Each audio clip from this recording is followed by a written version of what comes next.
They were gone for 72 hours. That's long enough to freeze solid up here.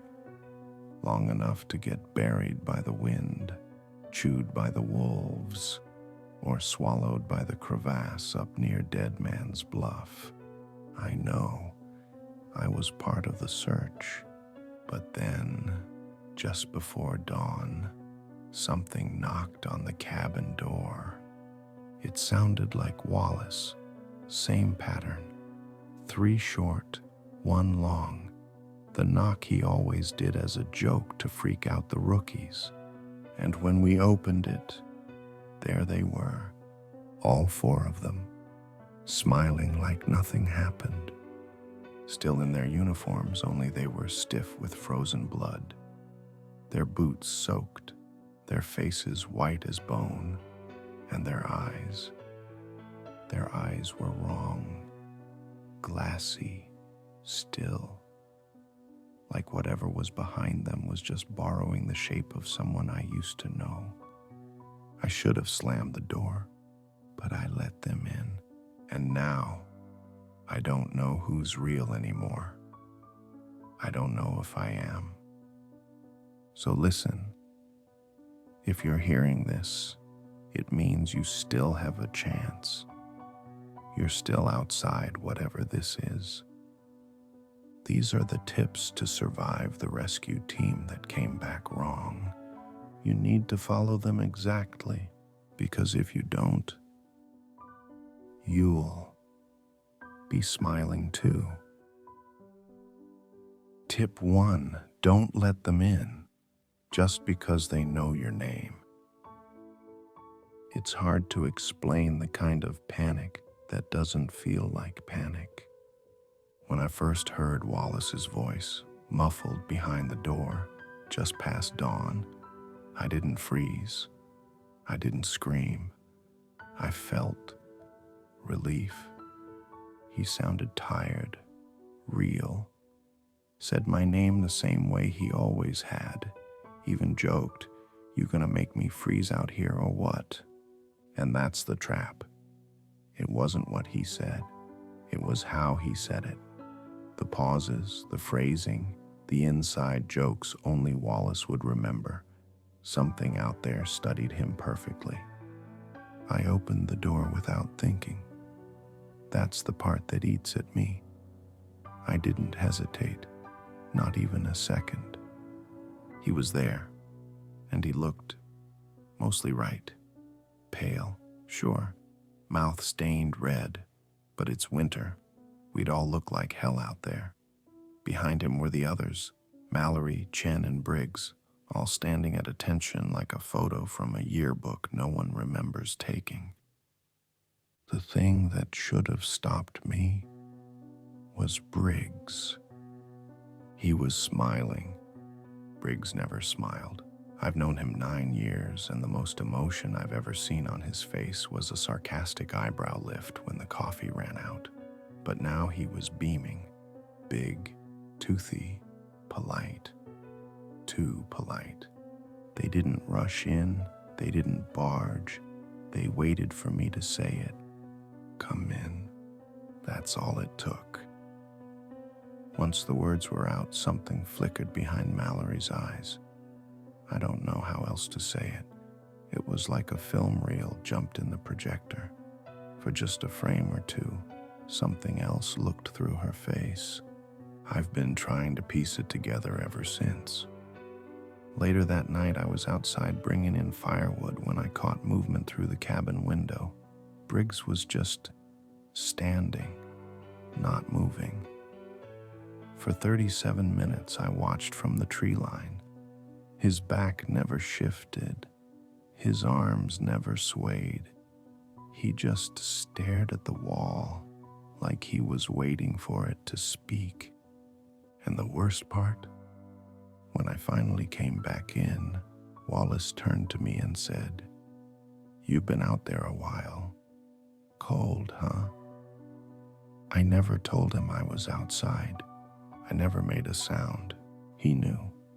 So I'm telling you this now. I don't care if it's your missing brother, your husband, your best friend since childhood. If someone comes back from the dead and knocks like they remember you, do not let them in, because once you do, they know who you are, and they never leave. Tip 2, check their boots, the real ones. Leave tracks. You can lie to yourself for a while. Tell yourself it's shock, stress, altitude sickness, anything to explain why Mallory's hands don't stop twitching, why Chen hasn't blinked in 5 minutes, or why Briggs still hasn't spoken a single word since he got back. But the snow doesn't lie. The second night after we let them in, the generator choked out. Standard maintenance issue, filters iced over. I volunteered to go outside and fix it. Just needed 10 minutes, a headlamp and the crescent wrench. As I stepped onto the porch, I nearly slipped. The snow was fresh, still falling, maybe half an inch deep. I figured the rescue team had gone out earlier that evening. I'd seen Mallory pacing by the front door, staring out like a dog waiting to be let off leash. The others stayed quiet, still, watching, listening. But when I stepped into the yard, I saw something that froze my gut cold. There were no footprints, not just a few missing steps, none. 4 people had supposedly left through the front door earlier. I counted their shadows against the window. I know they left, and yet the snow was undisturbed, smooth, perfect. Except for my tracks. I could see every bootfall I'd made since stepping off the porch, crunching into the ice, breaking the surface. Mine were real. Weight pressed them down. Displaced powder. Made sense. But theirs? They should have marked the path by the tree line. Should have left divots leading into the forest. Instead, nothing. Like they'd floated. No, that's not right. Like they'd emerged from underneath. I circled the cabin. Every window was dark except for the one near the bunk room. That's where I saw Wallace, standing perfectly still, facing the window, not looking out, but looking down, watching the snow, watching me. I didn't call out. I didn't wave.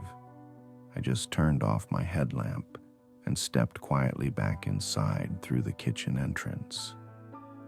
The next morning, Wallace asked if I'd gotten the generator running, said he heard me stomping around outside. Then he smiled and said, "You're lucky the others didn't wake up."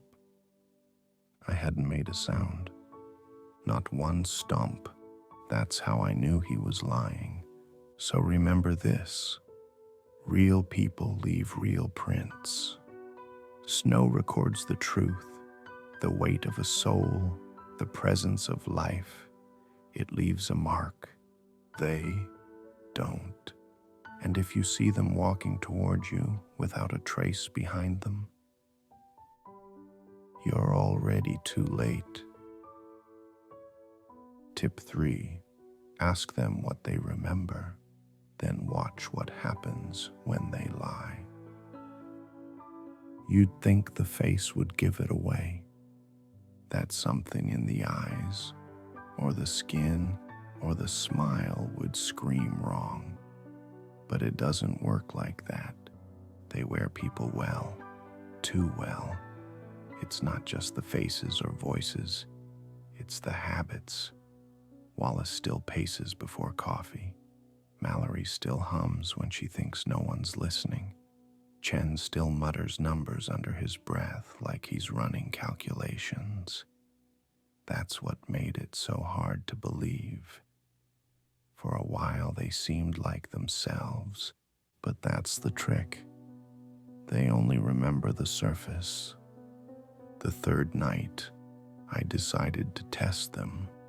We were sitting around the main room, fire crackling, wind moaning against the eaves like a dying animal, the kind of quiet that makes your own heartbeat sound like a hammer.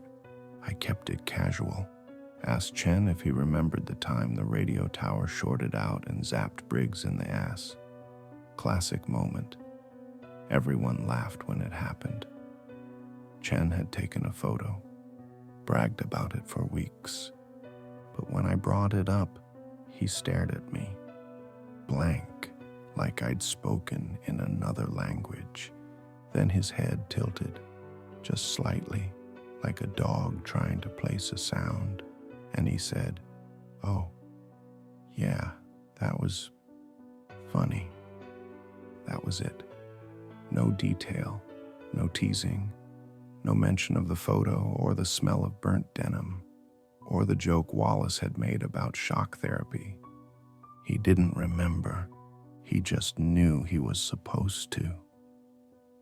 That's when I pushed. Asked Mallory what her father's name was. She blinked, slow, too slow, and smiled.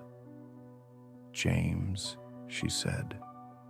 Her father's name was Craig. I know because I met him. He died last year. Cancer. Mallory cried for 2 hours in the comms trailer. She forgot. Or maybe she never knew. And Briggs? He didn't speak. Just stood up and walked to the window, pressed his hand against the glass, stayed that way for 20 straight minutes, not saying a word. That was 3 nights ago. I've been testing them every day since. Small things, personal things, and every time I get the same result, too perfect, or nothing at all. So here's what you do. Ask them something real, something raw, something only your person would remember. Don't let them off the hook. Don't accept vague answers. And if they smile too wide, if their voice flattens, if they pause and adjust like they're booting up the right file, you're not talking to who you think you are. You're talking to something that wants to be them. Wants it so badly, it learned their skin, but not their soul. Tip 4. Don't invite them in. They'll never leave once you do. I wish I could say they forced their way in, that they broke down the door, snarling and snapping like beasts in the snow, that there was no choice. But there was. There's always a choice. I let them in. It didn't feel like a decision at the time. Wallace said he was cold. Mallory coughed, shoulders shaking. Chen looked down at his hands like he couldn't feel his fingers. They looked human. They felt human. And when Wallace said, "Let us in, man," I said, "Come on, get inside." That's all it took. One sentence, one invitation. Later, I found the old cabin logs, stuff from way back, 1950s maybe.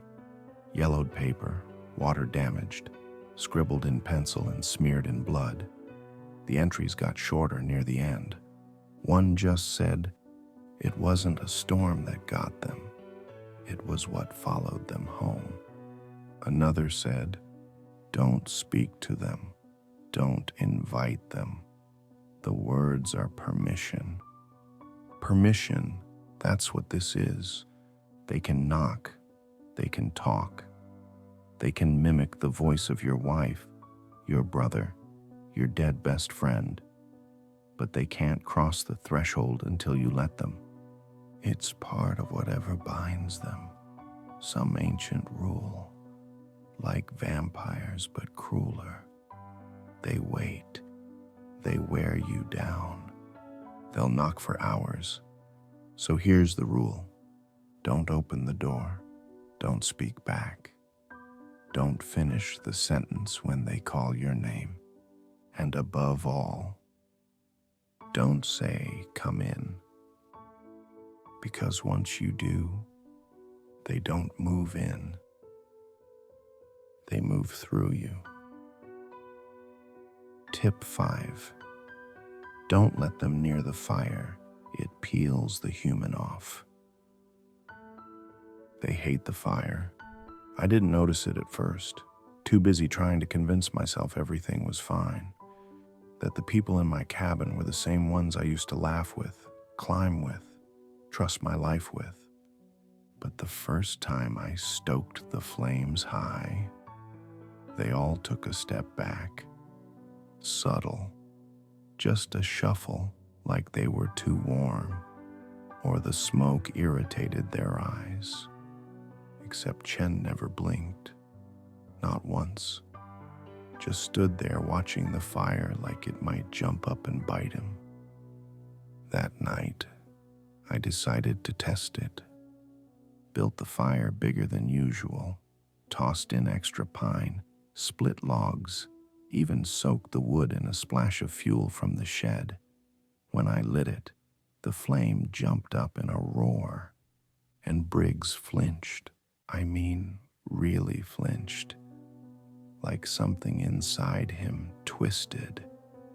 For the first time since he returned, his smile cracked. He backed away slowly, then turned and walked to the far corner of the room, just stood there, shaking. Mallory started breathing heavier, not scared, angry. She muttered something in a language I don't know. Her voice layered, like two people speaking at once, but not in sync. And Wallace? He sat there, sweating. Not from the heat. It rolled off him in black rivulets, thick, sludgy, almost like tar. His skin bubbled when the firelight touched it. That's when I realized they don't fear fire because it hurts them. They fear it because it reveals them. The longer they stand near it, the more the cracks show. Their skin doesn't blister like ours. It fractures like dried mud. And underneath, something moves. I saw it. For a moment, Wallace leaned too close to the lantern. His jaw split sideways, not down the middle, sideways, and something beneath the skin twitched like muscle fibers made of wires. I don't know what they are, but I know this. They're not people wearing skin. They're things pretending to be people, and the heat makes the illusion fail. So keep a fire lit, not for warmth, not for comfort, for truth. And if someone refuses to come near it, if they say it's too hot, too bright, or that they just prefer the cold, watch them closely. And whatever you do, don't let the fire go out. Tip 6. Check the mirrors. They show who they used to be. We boarded up the bathroom on the second floor 3 days ago. Not because it was broken, not because we didn't need it, but because of the mirror. I was in there brushing my teeth, one of the last normal things I could cling to. Just me, a cracked sink, and a warped sheet of glass above it. Mallory passed behind me. She didn't stop, didn't say a word, just walked the hallway outside like any exhausted team lead trying to hold things together. But as she crossed my reflection, she didn't. Her reflection wasn't there. Instead, the mirror showed her crawling. Mouth wide, frozen eyes, skin black with frostbite, and cracked open down the center like bark on a dead tree. She was dragging herself on broken elbows through snow, Her legs twisted like rope. Her mouth opened and closed like she was still screaming. And then she passed the frame. I spun around so fast I dropped the toothbrush. The hallway was empty, but her reflection had been alive or recently dead. Either way, it wasn't what had just walked past me. I told the others. Well, others is generous, I told Jordan. He's the only one I still think is real. We checked again later, with a lantern this time. It works. The mirrors don't show what they are now. They show what they were. The last true image burned into the world before they got changed. We tried it on Chen. His reflection showed a man halfway buried in snow, mouth frozen open in shock, blood running from his ears like he'd heard something so loud and wrong that it broke him. I asked him what happened out there. He said, "We were rescued." And then he stared at the mirror for 10 full minutes without blinking.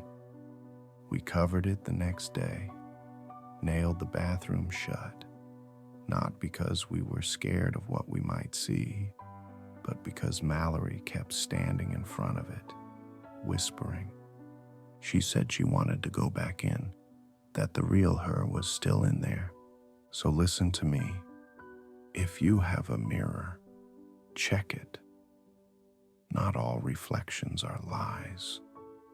Some show the last truth. And if you see a version of someone screaming silently on the other side of the glass, don't try to save them. They're already gone. Tip 7. They're building something in the woods. Don't watch for too long. The first time I saw it, I thought I was dreaming. I'd gone out for firewood, midday, clear skies. I figured they wouldn't follow me. Whatever they are, they seem weaker in full light. I took the long path behind the tool shed, near the tree line. That's when I heard it. Not footsteps, not breathing, chanting. Low and wet like someone gargling vowels. It rose and fell in a rhythm I didn't recognize. Not human, not music. I moved slowly, kept low, crept up along the ridge just past the hill we used to toboggan down after drills. What I saw below that ridge, they were building a circle. Not a camp, not a shelter. A circle. Precise, perfect, and alive. People were kneeling in the snow, dozens, some in uniforms, some in rags, all silent, motionless, heads bowed. Their mouths were sewn shut with wire, thin and black, like fishing lines strung by a spider. In the center of them all stood Mallory, at least, the thing wearing her face. She held her arms out wide, palms dripping something dark, her head tilted to the sky like she was listening to something the wind carried down from above, or maybe beneath. And beside her, 3 others stood. I recognized one of them, Wallace, but I'd just seen him in the cabin 20 minutes earlier. His twin out there was identical, down to the stitching on his jacket, but his skin had peeled at the edges, like paper burned from the center out.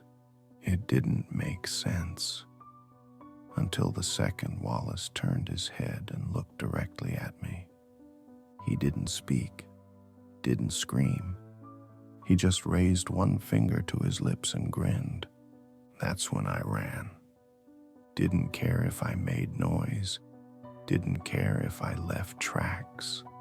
By the time I got back, the Wallace in the cabin was already sitting by the fire. Said, "You all right?" You look pale. He didn't blink once, so now I know. There's more than one of each of them. Some stay close, some build circles, some hunt. And whatever they're building out there, it's for something bigger, something they want to call down or call up. You might feel compelled to look, to spy, to understand, but don't.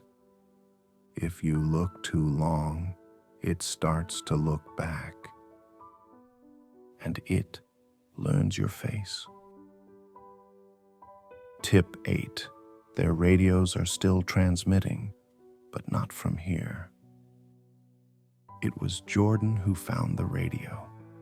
We were tearing through the supply shed, trying to inventory what was still real, what was still ours. Half the cans were empty. A few tools were rusted solid, but buried beneath a crate of expired flares, wrapped in an emergency blanket, was Wallace's old transceiver. Not one of the new digital models. This was old school, dial-fed, cracked casing, his name carved into the side like a teenager's diary. It was powered off, or so we thought. But the second Jordan touched the knob, it hissed, not static, breath, like someone exhaling into the mic from very, very close. Then it began broadcasting. No voices, no conversation, just 3 tones, pulsing like a heartbeat. And then, coordinates locked, blood below, 13 still warm. Then nothing, just wind, dead air. Then the breathing again. We wrote the coordinates down. Jordan wanted to investigate. I didn't. We argued. In the end, we compromised. He'd walk halfway out with a beacon. I'd stay and listen. He left around noon. At 12:38, the radio screamed. Not a voice, a frequency, high enough to make my teeth ache. It knocked 2 glass jars off the shelf. The scream only lasted 6 seconds. When it cut out, I heard breathing again. Then, Jordan's voice. Soft, wet. I see them. They're still buried. Then silence. Then Jordan walked back into the cabin, calm, smiling. But the beacon, the one I'd given him, still on the porch, still flashing. I asked him where it was. He said, didn't need it. Later that night, I tuned the radio again. It's still transmitting, still sending out messages from the missing, people we lost years ago, names we scratched into plaques and tombstones and wrapped in flags. They're all still talking. And the worst part? The signals coming from underneath their graves. I don't know if it's their souls. I don't know if something else is using their voices. But I do know this. If you hear your own name on one of those radios, turn it off. Smash it. Burn it. Do not respond, because it means something is reaching out. And it wants to know if you're listening. Tip 9. There's a time each night when they all go still. I first noticed it on the 4th night. The wind had died around 3 a.m., sudden, like someone turned it off. I was up, pacing, too wired to sleep, too scared to close my eyes with Briggs sitting 5 feet away, watching the wall like it was whispering to him. At 3:12, he stopped moving. I don't mean he fell asleep. I mean every part of him froze. No blinking, no breath, not even the twitch in his jaw he always had when he clenched his teeth. I thought maybe it was a seizure, or death, or some final glitch in whatever was pretending to be human. But then I heard it. All of them stopped. Mallory, who had been stirring instant coffee, froze with the spoon still raised. Wallace, standing by the window, locked in place mid-turn. Even Jordan, who I was starting to trust again, sat in his chair, eyes forward, unblinking. I checked the clock. 3:12 a.m. For exactly 6 minutes and 13 seconds, the whole cabin was a diorama. No movement, no breath, no sound. Then, just as suddenly, they resumed. Wallace exhaled like nothing happened. Mallory finished stirring. Jordan asked if I wanted the last protein bar. None of them acknowledged the pause. I tested it the next night, set up a stopwatch, sat with a pencil in my hand, tapping it lightly against the table. When the moment hit, the pencil dropped, and I swear I felt something pass through the room, like a pressure shift in your ears when descending fast in a plane. My gums ached, my eyes watered. It was like the air itself was holding its breath. And it wasn't just inside. I looked out the window once. That was a mistake. Out in the woods, dozens of them, standing, spaced apart like chess pieces. Some I recognized. Others wore faces I didn't, all facing inward, towards something I couldn't see in the center. None of them moved. Until 3:18. Then they all breathed in at once and dispersed, like they'd been waiting, worshiping, or sinking. I don't know what it means, but I know this. That time is not for you. It belongs to them. If you're awake during it, don't speak, don't move, don't even think about running, because I think whatever they're praying to, it's listening. Tip 10. If you hear your own voice outside, run. It happened last night. After everything I've seen, everything I've endured, the firelight distortions, the stillness at 3:12, the dead reflections, I didn't think I could feel true fear again. I was wrong. I was on watch, sitting by the door with the axe in my lap. Everyone else, if you can call them that, was sleeping, still as corpses, not breathing, just lying in bunks, waiting for something. At 4:07 a.m., I heard someone walking outside the cabin, crunching through the snow. I didn't panic, grabbed the lantern, peeked through the slats. Couldn't see anything at first. Just the forest, still, heavy. Then I heard it. A voice. My voice. It said, "Hey, it's me. Open up. I think something's wrong with the others." Exact cadence. Exact tone. It even laughed nervously at the end, the way I do when I'm scared but trying not to show it. I froze. My throat went dry. And then it said something I hadn't spoken aloud in years. "Luna's gone, man. I'm sorry. I buried her where she used to chase squirrels." That's when I dropped the lantern, because that wasn't just a memory. That was mine. That was a sentence I'd said to Wallace 5 winters ago. I was crying when I said it. We were out on the trail, frostbitten, miserable, I hadn't told anyone else, and now I was hearing it from the thing standing outside my door. The voice kept going, calmer now, like it knew it had me. Just open up. You're safe now. I'm you. I backed away. It kept speaking. I know the scar on your wrist. I know what your father said before he died. I know what you did in the mine last spring.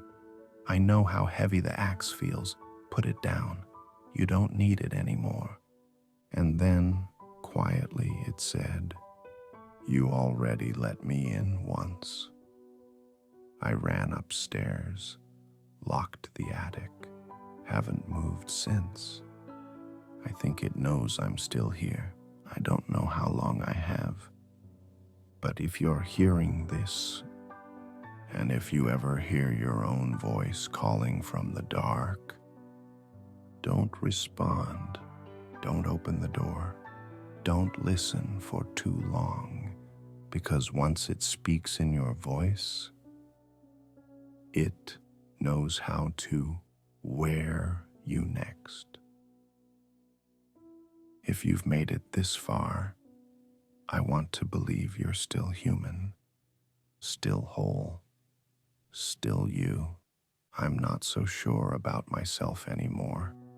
I keep replaying my own voice in my head, not my thoughts, my voice, the way it sounded that night outside the cabin, the way it knew everything, not just facts, but feelings, regret, guilt, memories I buried deep enough to forget, and it still dug them up. That's what terrifies me, because if it knows all that, how do I know it didn't already get inside? Sometimes I hear myself speaking before I even think the words. Sometimes I blink and lose time. Sometimes, when I look into the mirror, I see myself watching me, like I'm not behind the eyes anymore. Maybe this recording isn't a warning. Maybe it's a lure. Maybe I already let it in, and now it's you who's listening. So ask yourself, are you alone right now? Do you remember exactly how you got where you are? Have you heard your voice lately when your mouth wasn't moving? Then listen closely, because this is the last thing I'm going to say. Don't let me in, no matter what I sound like, no matter what I remember. Don't. Hey, if you're hearing this, come to the cabin. We're waiting. Everyone made it back.